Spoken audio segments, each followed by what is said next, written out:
Hello and welcome back to another one of Paul's Beer Reviews. Hope you're doing well. Got a West Coast IPA for you, and it's a West Coast IPA from Kirkstall Brewery. It's a can of their Spokane West Coast IPA, coming in at 6% ABV. Very nice can. I like the black and kind of metallic-y blue thing that they've gone with. Quite smart. There's the Kirkstall logo, bang in the middle there. So yes, a 6% ABV West Coast IPA, little bit of flavour text. It says it's a prodigious IPA retaining delectable drinkability. And that's all it says. It contains barley, oats and wheat. Other than that, no ingredients. Kirkstall Brewery, based in Leeds. 440ml can. Picked this one up in Morrison's. It cost me £3. I've had their New England Pale Ale, which was actually quite good for a New England. It wasn't over the top juicy, which I quite liked. It was quite a drinkable, calm sort of New England style beer. Now I've gone more to my favourite style, the West Coast style, and I'm hoping this one's going to be half decent. A bit of a wriggle. The rest of that bad boy now. Lovely jubbery. Boom. Right, leave the can there. Enjoy that one. And here is this Spokane West Coast IPA. Quite pale for a West Coast. A traditional West Coast anyway. It's got a half a finger, I'd say. Yeah, half a finger. Got a creamy looking white head on this one. Not particularly fluffy. It's quite set. It's not going anywhere. Can't really make out any carbonation because it's really hazy. See nothing through that. Let's get an aroma on this West Coast IPA. And a bit like the New England, it's quite subtle. There is tropical fruit on the aroma. Bit of citrus as well, kind of getting orange. It's like orange peel aroma. Grapefruit, passion fruit. See if I can wake up a little bit. Doesn't have a particularly strong aroma, this one. Nah, nothing else coming out of that. It's very much like the New England. It's quite subdued. But yeah, see if it tastes any good. Cheers.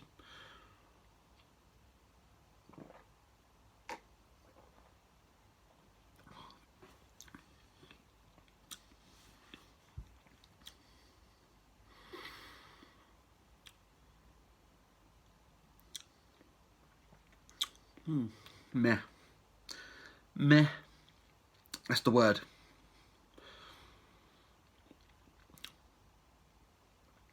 It's interesting. It's trying to be a big, bitter West Coast IPA, but it never quite manages it. When I first took the swig, I got bitterness straight away. Straight away I got a bitterness from the hops.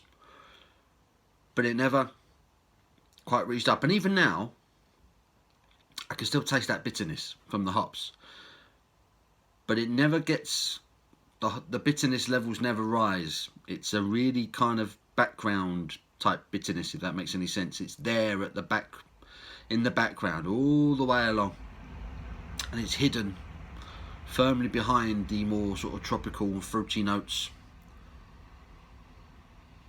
The aroma's still not coming up.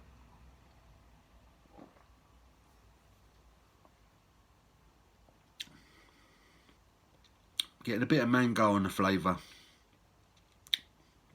a bit of citrus, and the bitterness sort of rises with the carbonation, but just as you think it's going to be a really bitter, you know, kick in the face of a West Coast IPA, it sort of stops itself again.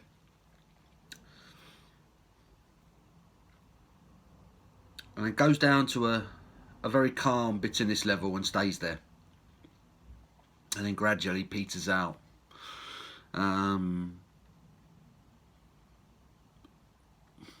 Which to me personally is a little bit disappointing.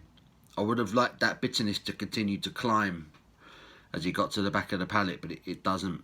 It kind of rises, it hits its peak mid palate just as the carbonation rush comes, and then dips down again and kind of stays at that very calm level and just gradually peters out. But it's interesting, the fact that as soon as you swig it, as soon as it touches your lips, as soon as it hits your tongue, you can taste that bitterness. Still get it now.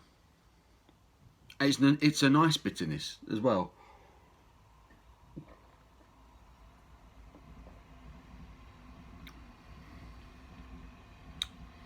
Slightly piney.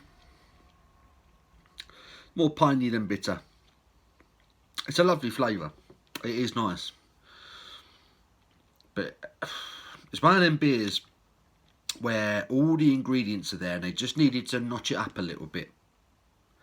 And they would have had an absolute banger. If they just notched up the bitterness on this one a little bit more, we'd be looking at a really good West Coast IPA. And that'd be 2 out of 2 as far as I'm concerned from Kirkstall. Yeah, anyway.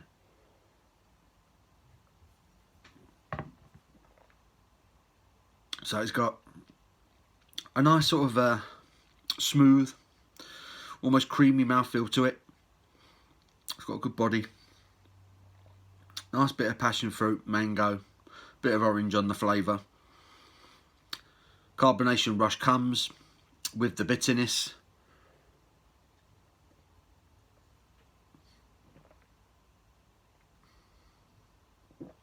Fruit, carbonation, bitterness.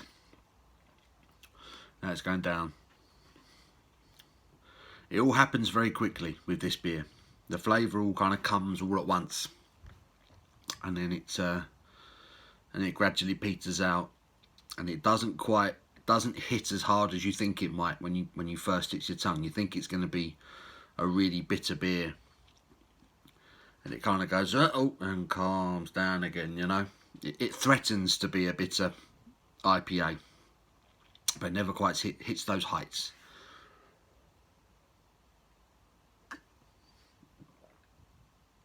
But I think precisely because of that, it's very drinkable. If you're new to West Coast IPAs and you're perhaps sort of trying to feel your way into the style, this would be a good beer to go for, I think, because it'd be a good kind of introduction to the style and what to expect and what to build off. It's got a lovely fruity flavour. It's got a really nice body. Pardon me. But just not quite as bitter as a lot of other West Coast IPAs can be. Pardon me. And for what I want personally. But yeah, I've had a lot worse. But this is decent.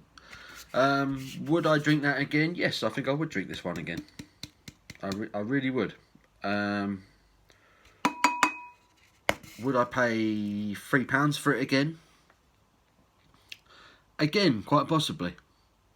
Quite possibly. If I get completely bored of everything else that's in the supermarkets, it's something I'd go back to. It's drinkable. It's pleasant enough.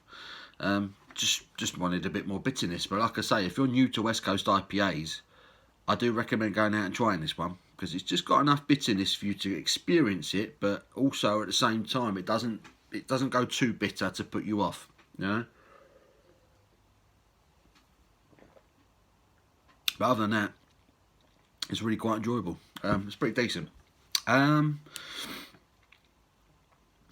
gonna give it a 7. I'm gonna give it a 7 out of 10. Nice, but I just want a bit more. Just want a bit more from a West Coast IPA. But there you go. Yeah, 7 out of 10. Enjoyable. Give it a go if you fancy that. £3 a can from Morrison's. Yeah, enjoy it. Like I say, I hope you're doing well, guys. Leave your comments below. Let me know what you're drinking. Let me know what you thought of this one if you've had it. And yeah, until my next one, guys. You take care.